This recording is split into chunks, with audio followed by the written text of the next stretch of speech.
Hello, నేను విశేషరావు. 2024 ఎన్నికలకు ముందు లోకేష్ గారి మీద చాలా నమ్మకం క్యాడర్కి ఉంది. ప్రభుత్వం వచ్చిన తర్వాత లోకేష్ గారు కలవట్లేదు, లోకేష్ గారు పట్టించుకోవట్లేదు అనేటువంటి ఒక అపవాదు వచ్చింది. దానికి ఒక క్లారిటీ ఈ మధ్యకాలంలో లోకేష్ గారు ఇవ్వడం జరిగింది. మీరు మీ పనులు చేసుకోండి, లోకల్గా ఉండేటువంటి లీడర్లను కలవండి, అక్కడ పరిష్కారం కాకపోతే ఎమ్మెల్యే దగ్గరికి వెళ్ళండి, ఎమ్మెల్యే దగ్గర పరిష్కారం కాకపోతే ఇన్ఛార్జ్ మినిస్టర్ దగ్గరికి వెళ్ళండి, ఇన్ఛార్జ్ మినిస్టర్ దగ్గర కూడా పరిష్కారం కాకపోతే మంగళగిరి ఆఫీస్లో కంప్లైంట్ చేయండి, స్వయంగా నన్ను కలవండి అవసరమైతే అనేటువంటి క్లారిటీ ఇస్తూ, మూడో వ్యక్తి చెప్పేటువంటి మాటలను మీరు వినొద్దు. మూడో వ్యక్తి రకరకాల మాటలు చెప్తుంటారు, వాళ్ళు మనల్ని డిస్టర్బ్ చేసే ప్రయత్నం చేస్తుంటారు.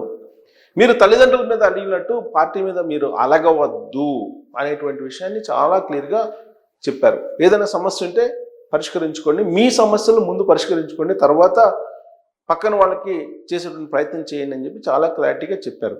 చెప్తూ లోకేష్ గారు 2024 ఎన్నికలకు ముందు ఎక్కడ ఏ సంఘటన జరిగినా వెళ్ళి పరామర్శించే వాళ్ళు నేరుగా.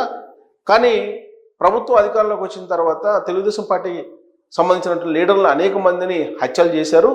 అయినప్పటికీ కూడా ఆ హత్యలు కావింపబడ్డటువంటి వాళ్ళ ఇళ్ళకి వెళ్ళలేదు, కుటుంబ సభ్యులను పరామర్శించలేదు అనేటువంటి అపవాదు కూడా ఆయన మీద ఉంది.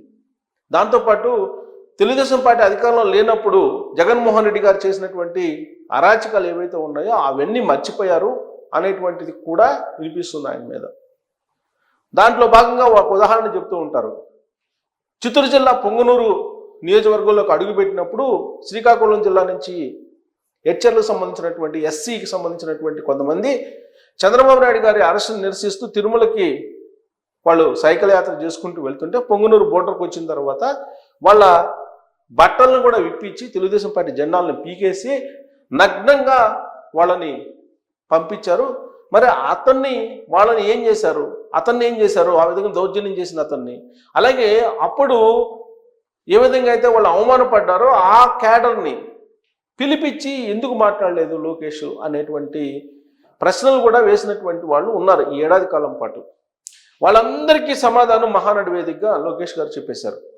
ఆ రోజున హెచ్ఎల్ నుంచి తిరుమలకి పాదయాత్ర చేస్తూ పొంగనూరులో అవమానపడ్డటువంటి తెలుగుదేశం పార్టీ క్యాడరు అదే పొంగనూరులో అదే ప్రాంతం నుంచి తల ఎత్తుకొని జెండాలను కట్టుకొని తెలుగుదేశం పార్టీ సంబంధించినటువంటి ఎల్లో డ్రెస్ వేసుకొని వాళ్ళు సగర్వంగా అక్కడి నుంచి మహానాడికి చేరుకున్నారు.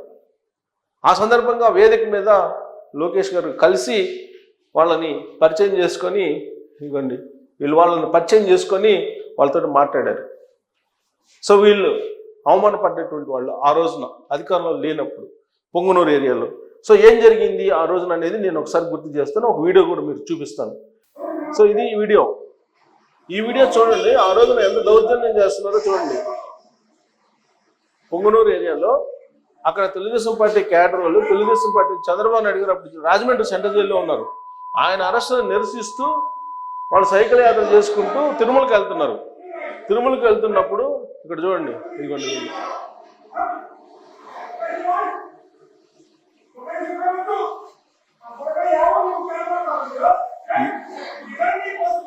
ఇదిగోండి తీసేపిస్తున్నారు డ్రెస్.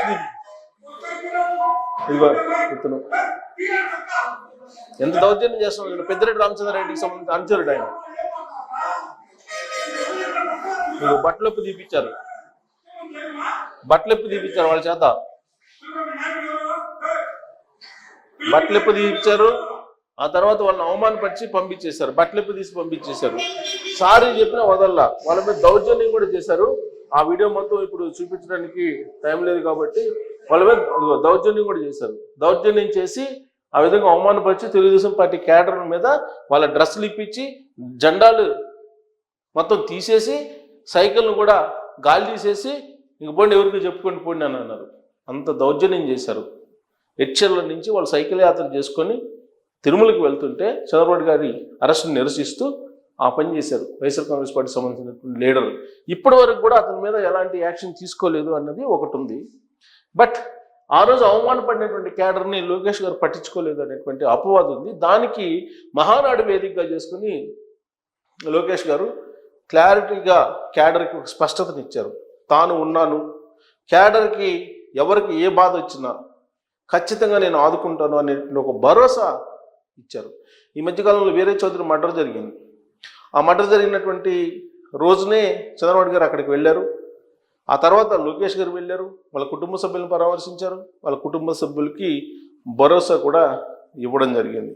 అలాగే పల్నాడులో ఇప్పుడు మర్డర్ జరిగినాయి, 2 మర్డర్లు జరిగినాయి పల్నాడులో.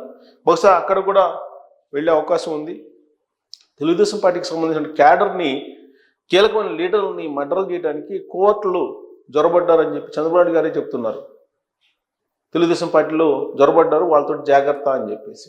సో ఇలాంటి పరిస్థితుల్లో లోకేష్ గారు నిజంగా గ్రేట్ అని క్యాడర్ చేత అనిపించుకునేలాగా మహానాడు వేదికగా వ్యవహరించారు.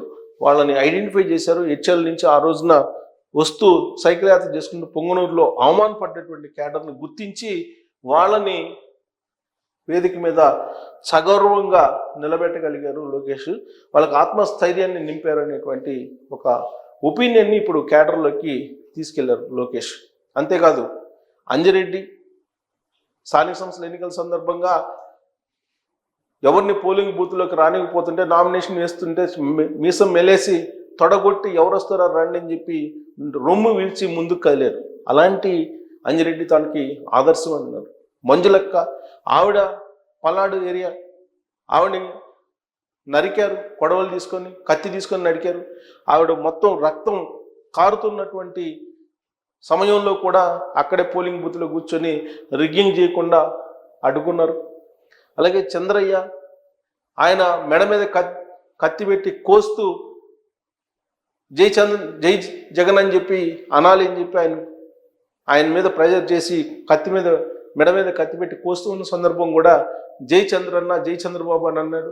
సో అలాంటి వాళ్ళు తనకు ఆదర్శం అని చెప్పి గుర్తు చేస్తూ లోకేష్ క్యాడర్ని ఒక రకంగా తన ఆత్మవిశ్వాసంలోకి తీసుకున్నారు. ఆత్మవిశ్వాసాన్ని క్యాడర్కి ఇచ్చేలాగా ఆయన స్పీచ్ ఇవ్వడంతో పాటు ఆయన వీళ్ళని మహానాడు వేదిక మీద చూపించారు. ఆ రోజు అవమానపడ్డటువంటి క్యాడర్ని, అంటే ఖచ్చితంగా అందరిని గుర్తుపెట్టుకుంటాను అనేటువంటి సంకేతాలు ఇచ్చారు. అయినప్పటికీ కూడా లోకేష్ గారు మీద 2024 ఎన్నికలకు ముందు ఏ విధమైనటువంటి నమ్మకం ఉందో ఆ నమ్మకాన్ని 100కు 100% ఫిలప్ చేయటంలో కొంత అనుమానాలు ఇప్పటికి కూడా క్యాడర్లో ఉన్నాయి. అవి ఇప్పుడిప్పుడే నివృత్తి చేస్తూ ఉన్నారు. జనరల్గా ఏంటంటే చంద్రబాబు నాయుడు గారి మీద ఒక నాంచివేత ధోరణి అనేటువంటి అభిప్రాయం ఉంది ఆయన మీద. ప్లస్ క్యాడర్కి సరైనటువంటి గుర్తింపు అధికారంలోకి వచ్చిన తర్వాత ఉండదు. ఆయన అభివృద్ధి మీద కాన్సన్ట్రేషన్ చేస్తుంటారు, పార్టీ మీద కాన్సన్ట్రేషన్ తగ్గిస్తారు. ఆయన అభివృద్ధి అభివృద్ధి అభివృద్ధి అంటూ అదే ఆ బాటలో నిలిపోతుంటారు. ఆ క్రమంలో పార్టీని క్యాడర్ని కొంత నిర్లక్ష్యం చేస్తుంటారు అధికారంలో ఉన్నప్పుడు అనే అభిప్రాయం ఉంది. కానీ లోకేష్ వచ్చారు, లోకేష్ గారు ఖచ్చితంగా 2024 అధికారంలోకి వచ్చిన తర్వాత న్యాయం చేస్తారు అనేటువంటి అభిప్రాయం, అలాంటి విశ్వాసం తెలుగుదేశం పార్టీ క్యాడర్లో ఎన్నికలకు ముందు బలంగా ఉంది. అదే తెలుగుదేశం పార్టీని 94% స్ట్రైక్ రేట్తో గెలిపించగలిగింది. మరి ఇప్పుడు లోకేష్ వాళ్ళ యొక్క హోప్స్ ఏ విధంగా ఉన్నాయో ఆ హోప్స్కి తగిన విధంగా ఆయన వ్యవహరిస్తున్నారంటే ఈ మధ్యకాలంలో కొంత ఆయన కూడా విమర్శలను ఎదుర్కొన్నారు. వాటన్నిటికీ ఫుల్ స్టాప్ పెడుతూ ఇప్పుడు మహానాడు వేదికగా శ్రీకాకుళం సంబంధించినటువంటి ఎస్సీ వర్గానికి సంబంధించినటువంటి వాళ్ళని చూపిస్తూ ఆ రోజు జరిగిన అవమానం ఏదైతే ఉందో ఆ అవమానానికి ప్రతిగా అదే ప్లేస్ నుంచి వాళ్ళని మళ్ళా సైకిల్ యాత్ర చేసుకుంటూ మహానాడు వేదిక మీదకు వచ్చిన తర్వాత సగర్వంగా అందరికీ చూపిస్తూ వాళ్ళ యొక్క ధైర్యాన్ని, అలాగే వాళ్ళు ధైర్యంగా తలెత్తుకొని తిరిగేలాగా ప్రోత్సహిస్తూ లోకేష్ కనిపించారు.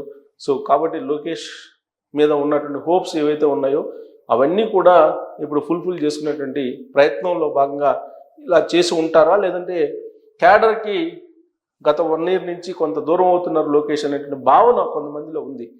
అలాంటి వాళ్ళకు కూడా ఒక స్పష్టమైనటువంటి సంకేతాలు ఇస్తూ వాళ్ళని ప్రోత్సహించారు వేదిక మీద అని చెప్పి అనొచ్చు.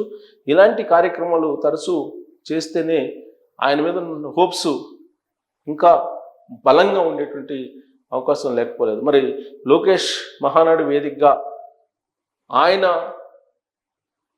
ఇలాంటి క్యాడర్ని ప్రోత్సహించడం, లేదంటే అంజిరెడ్డి, మంజులక్క, చంద్రన్న ఇలాంటి వాళ్ళని గుర్తు చేసుకోవడం ఇవన్నీ దేనికి సంకేతం అని చెప్పి మీరు భావిస్తున్నారు? దీని మీద ట్రోల్ చేయొచ్చు. Thank you.